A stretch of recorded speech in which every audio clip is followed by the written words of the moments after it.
নমস্কার, আমি আশালতা। আজকে আমি আপনার এই গরমের সময় কিছু যখন খেতে ভালো না লাগে তো চাল কুমড়োর একটা দারুণ রেসিপি করে আপনাদের দেখাচ্ছি। খুবই সিম্পল কিন্তু খেতে দারুণ লাগে। তো এখানে আমি চাল কুমড়ো নিয়েছি, ছোট্ট একটা চাল কুমড়ো নিয়েছি। নিয়ে প্রথমে খোসাগুলো ছাড়িয়ে নেব। আর খোসাগুলো আপনারা ফেলে দেবেন না, এটাও কিন্তু খেতে দারুণ লাগে। তো আপনারা যদি বলেন তো এই খোসার একটা রেসিপি করে আমি আপনাদের দেখাতে পারি।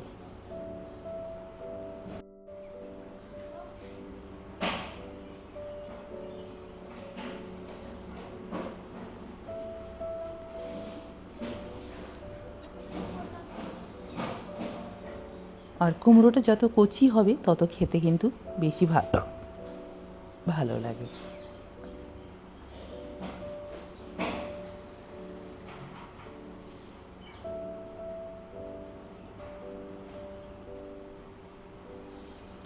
যত সরু সরু করা যায় সেই মতন কেটে নিচ্ছি, তাহলে বেশ তরকারিটা ভাজা ভাজা হয়।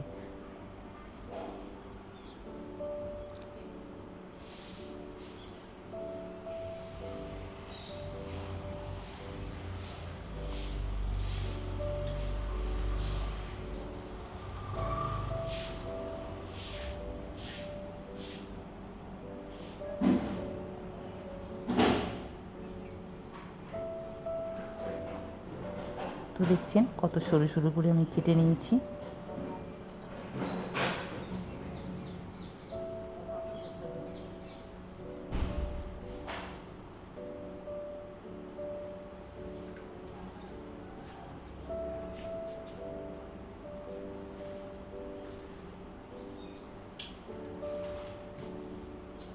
তো এইভাবে পুরোটা আমি কেটে নেব। আমি আপনাদের একটু দেখিয়ে দিই, খুব ছোট ছোট করে এটা কেটে নিয়েছি।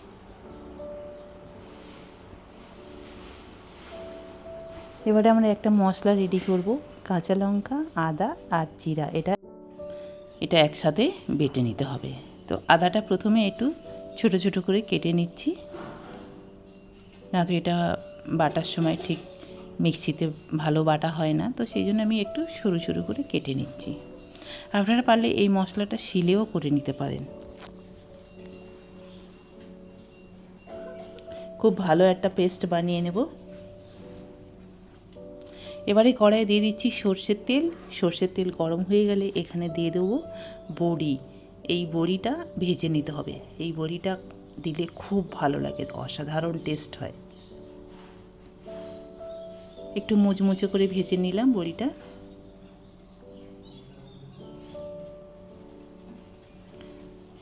এবারে আবার এই তেলের মধ্যে দিয়ে দিচ্ছি কালো জিরার ফোড়ন আর শুকনো লঙ্কা দিয়ে দিলাম একটা। দিয়ে এবারে যে মশলাটা করে রেখেছি সেই মশলাটা দিয়ে দিলাম, আদা জিরা কাঁচা লঙ্কার মশলাটা। ওটা একটু ভাজা ভাজা হয়ে গেলে তারপরে দিয়ে দেবো কুমড়োটা।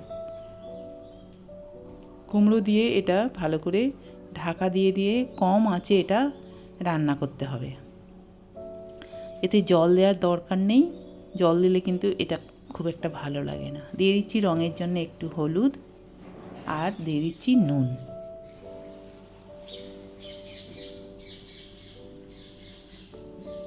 একদম স্লো গ্যাসে এটা ঢাকা দিয়ে দিয়ে আমি রান্না করব। আপনারা যদি এতেই অনেকটা জল উঠে যাবে আর খুব সুন্দর নরমও হয়ে যাবে, রান্না হয়ে যাবে। আমি একটু ভাজা ভাজা করতে চাই। এবারে বড়িটা ঠান্ডা হয়ে গেছে, এটা একটু ভেঙে নেব। এটা গোটা দেব না, এটা একটু ভেঙে দেব।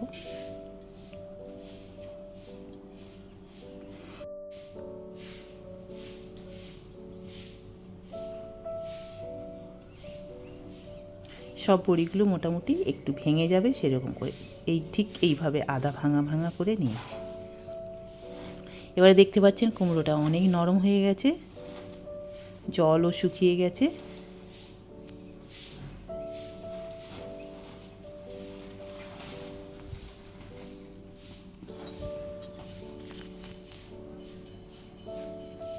এবারে দিয়ে দেবো ভেজে রাখা বড়িগুলো, ভাঙা বড়িটা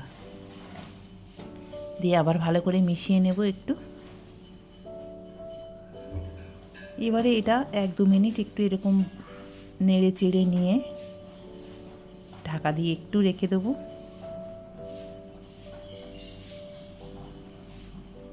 আর দিয়ে দিচ্ছি অল্প একটু চিনি। চিনি দিলে চাল কুমড়োটা নিরামিষ তরকারি তো খেতে দারুণ লাগে। আপনারা চিনি যদি পছন্দ না করেন না দিলেও চলবে।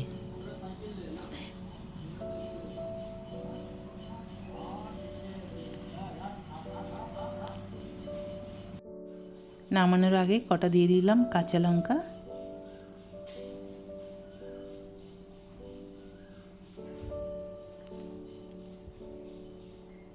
ব্যাস, এটা একদম রেডি হয়ে গেছে।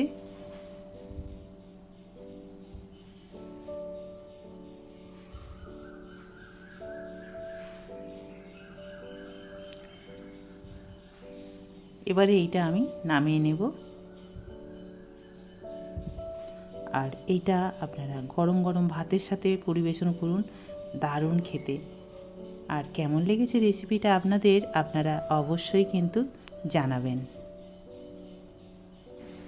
আমার এই রেসিপিটা যদি আপনাদের ভালো লাগে তাহলে লাইক করবেন, শেয়ার করবেন, সাবস্ক্রাইব করবেন আর আমার বেল আইকনে ক্লিক করবেন, তাহলে নতুন নতুন ভিডিওর সাথে আপনারা আপডেট থাকতে পারবেন। নমস্কার।